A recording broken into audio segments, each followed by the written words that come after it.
presented by KC Music। अरे जान चिपकाना हो। अरे छोड़ा काहे ना बहुत दिन पर आइल बानी बड़ा मन करता हो। म्यूजिक by चंदन बाबू।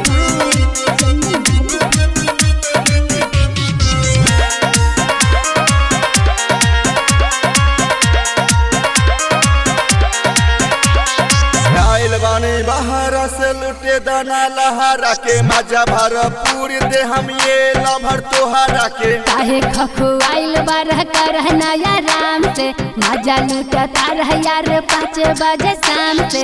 होई बड़ी आहारी तो चल जाइब हम जान से। होई बड़ी आहारी तो चल जाइब हम जान से।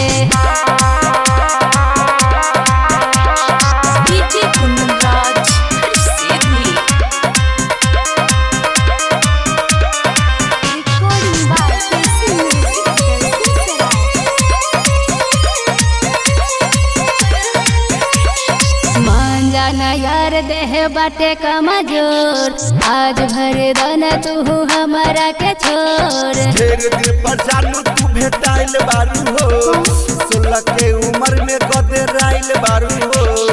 होई बड़ी आहारी तो चल जाइब हम जान से। होई बड़ी आहारी तो चल जाइब हम जान से।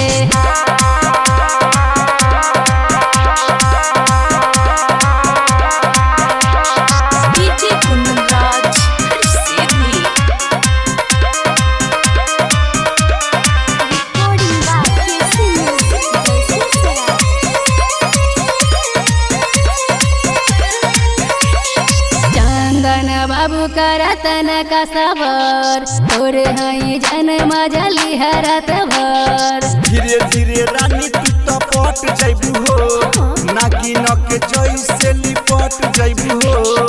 कोई बड़ी आहारी तो चल जाइब हम जान से। होई बड़ी आहारी तो चल जाइब हम जान से।